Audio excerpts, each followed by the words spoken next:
Hoy vamos a hablar sobre otra parte de las computadoras, como anteriormente en las sesiones hemos hablado de hardware. En esta ocasión vamos a hablar de la otra parte, que es el software. Recordemos que hemos mencionado que hardware y software representan, bueno, analógicamente lo que sería el humano, el cuerpo y alma de las computadoras. En este caso, el software, al ser la parte intangible, lo que no podemos ver, representaría el alma o el espíritu, los pensamientos de lo que sería la computadora. Claro, si estamos hablando a un nivel de programación, obviamente lo vamos a poder ver, ¿no? Apreciar. El programador es el que los diseña y ahorita vamos a verlo en la definición del concepto. Nos dice aquí el autor de Understanding Computers, o la autora más bien, que el software son las instrucciones computarizadas que operan la computadora. Ejecutan funciones o tareas que finalmente llevan a la manipulación de datos. Para ello, les mencionaba hace un momento, este software pues tiene que programarse. A lo largo de los años pues, se han desarrollado muchísimos lenguajes de programación. Está BASIC, por ejemplo, Fortran, Pascal, C++, C Sharp, Java, Python, muchísimos más, ¿no? El lenguaje que la computadora entiende finalmente se llama lenguaje máquina, que comprende únicamente números. Si recordamos la definición, cuando hablamos del almacenaje, veíamos que los gigabytes pues vienen de los megabytes, de los kilobytes, de los bytes, que finalmente forman un byte. ¿Qué venía siendo el código binario? Bueno, este código binario de encendidos y apagados, pues es lo más cercano al lenguaje electrónico que finalmente es el que las computadoras entienden. En este caso, la mayoría de las personas que usamos computadoras no necesitamos preocuparnos por esta programación, ya que hoy en día el software es bastante amigable. Esto quiere decir que sin tener conocimientos amplios, sin tener una preparación muy amplia, podemos utilizar los dispositivos. Y con dispositivos no nos referimos solamente a las PCs, estamos hablando, recordemos, de computadoras como lo pueden ser las tabletas, como pueden ser nuestros smartphones, incluso como pueden ser nuestras consolas de videojuegos. Vamos a pensar en el hardware de una computadora como la cocina de un restaurante. Tiene todas las herramientas, tiene todos los utensilios que puede utilizar. Eh, en este caso, pues si estamos hablando de un restaurante, la cocina va a permanecer estática hasta que llegue una orden, hasta que llegue un cliente. Bueno, en este caso le pone este autor el nombre ficticio, Roberto, que es el cocinero de este restaurante, pues va a actuar como el procesador. Pues bueno, hablamos de esta parte en el hardware, precisamente así inicia el párrafo. Cuando está el hardware por sí solo, pues no ejecuta nada, necesita instrucciones del usuario. Y en este caso, estas instrucciones decíamos que hay unos dispositivos de entrada que las realizan. Pues bien, para que Roberto, en este caso el cocinero, pueda atender al cliente, pues necesita esta instrucción que de alguna manera le va a llegar, ¿no? Eh, Traspolando esto con las computadoras. Cuando alguien entonces suministra esta indicación o este comando de entrada y pide algo en el menú, en este caso nos exponen una tortilla de papa, pues Roberto pasa a seguir las instrucciones para realizar la receta. En todo caso, la receta es el software. Digamos, si estamos hablando de instrucciones, pues no necesariamente es que estén escritas, quizás Roberto ya sabe realizarlas, pero de algún lado las obtuvo. Entonces el software es el que contiene estas instrucciones necesarias para que el procesador o el cocinero produzca, pues en este caso, el platillo, ¿no? Que se solicita por el usuario. Si la receta o las instrucciones son claras, correctas y precisas, pues el cocinero hará paso a paso lo que le indican y obtienen, en este caso, la tortilla de papa que solicitábamos.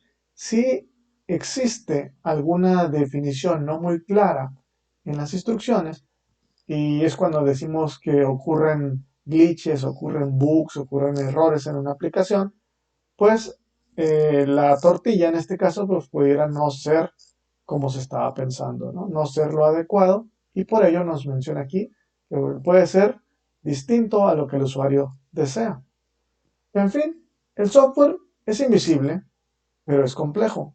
Ya vimos que cualquier error en su detallado pues puede provocar una respuesta no deseada al usuario. Las computadoras, en este caso, se menciona que siempre son dispositivos inteligentes, pero como vemos, tienen que seguir unas instrucciones para realizar las operaciones matemáticas o las comparaciones, si estamos hablando de cuestiones analíticas. eh, la computadora necesita tener muchas operaciones y las puede realizar, claro. En el tiempo en que nosotros parpadeamos ya pudo ser muchísimos cálculos, pero si nadie le indica nada, si nadie lo programa, pues esas capacidades están sin utilizarse, ¿no? Si retomamos el ejemplo del cocinero, pues si la receta dijera que las papas deben cortarse en rodajas, pero no especifica que las tiene que pelar, pues el cocinero no las haría. Claro, el cocinero se dedica a eso y él conoce cuestiones que pueden estar fuera de las instrucciones, como el caso de mezclar huevos. Normalmente, una computadora dice, pues mézclalo, agarra con todo y cascarón, y lo revuelve. En este caso, pues el cocinero sabe que para revolverlos necesita primeramente romperlos, ¿no? O quitarles el cascarón. Pues bien, el software, estas instrucciones a la vez tienen una clasificación. Entonces existen distintos tipos de software. Se caracteriza principalmente por software de aplicación y software de sistema. Software de aplicación son los programas que conocemos normalmente donde hacemos nuestras tareas de ofimática, procesadores de texto, hojas de cálculo, videojuegos incluso que tenemos instalados en la computadora, ni qué decir de nuestro teléfono inteligente, el smartphone. Y este tipo de software pues puede ser empaquetado o puede ser a la medida. Hay empresas que se dedican a desarrollar software específicamente para un cliente, a sus necesidades, y a esto se le conoce como software a la medida. Pero bueno, el software de sistema todavía tiene un nivel más directo con lo que es el hardware de la computadora. Y es este principalmente el que permite la interacción entre las personas y los componentes. Se clasifica a su vez en software de utilidad, en traductores de lenguaje y en sistemas operativos. Ya hemos hablado un poquito de sistemas operativos, en este caso vamos a mencionarlo nuevamente, pero el sistema operativo pues es el software base que tienen todos nuestros dispositivos, ¿no? Es el programa o es la aplicación que se ejecuta en el momento que encendemos nuestra computadora, ya sea dependiendo del dispositivo que tengamos, la compañía que lo desarrolle, pues va a aparecer un logotipo y ahorita vamos a ver algunos ejemplos rápidamente, pero quiero decirles que es el que siempre se está ejecutando mientras la computadora está encendida y es el que controla pues todos los recursos de hardware. Todos los que vimos dispositivos de entrada, dispositivos de salida, son controlados por el sistema operativo.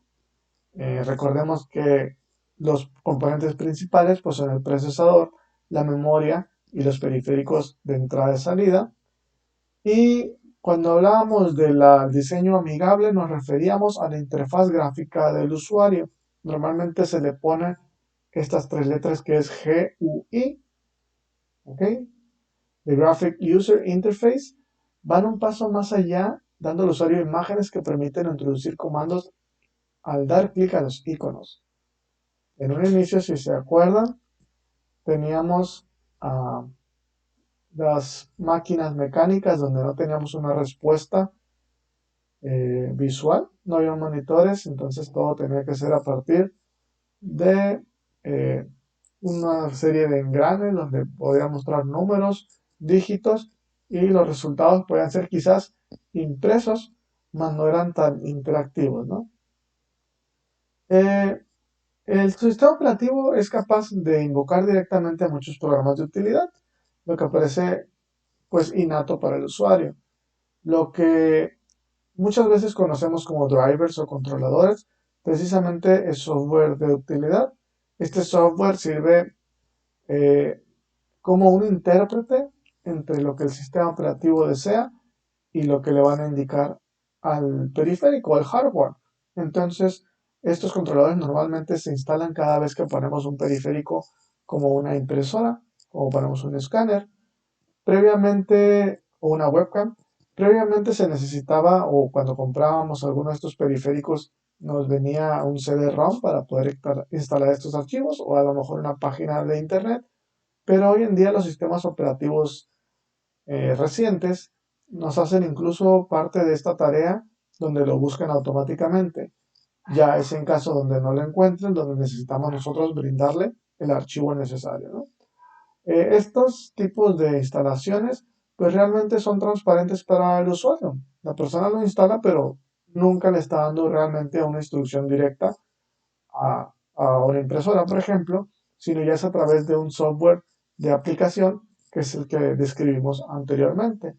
Y bueno, estos son los iconos que les mencionaba que se mostraban al iniciar su computadora, su dispositivo, ya que pueden ser dispositivos móviles, decíamos, son de los sistemas operativos más populares. Quizás reconozcamos más de uno de ellos. Estamos hablando de Windows, estamos hablando de Android, de Apple en el caso de Mac OS o iOS, y Linux, la distribución de Unix, que bueno, tienen muchísimas formas, pero el icono más universal es este pingüinito, ¿no? ¿Y los software de aplicación? Pues los software de aplicación son prácticamente cualquiera que tengamos instalado en nuestro celular, cualquiera que tengamos en nuestra computadora, y normalmente se nos pone un icono como los que vemos aquí. Podemos encontrarnos con que hay aplicaciones de redes sociales, decíamos videojuegos, inclusive si estamos hablando de una consola de videojuegos, cada uno de los, pues valga la redundancia, videojuegos que compramos adquieren un espacio en nuestra computadora, en ese caso es una consola, y nos muestra el nombre de ese juego, lo cual es una aplicación realmente, ¿no? Que el sistema operativo propiamente de X consola está ejecutando. Entonces, el sistema operativo sirve como la plataforma para sostener el resto de las aplicaciones, ¿no? El sistema operativo, entonces, por eso se dice que es la base, ya que si hemos visto a veces en los requerimientos o las especificaciones de alguna aplicación, nos menciona para qué sistema operativo están diseñados.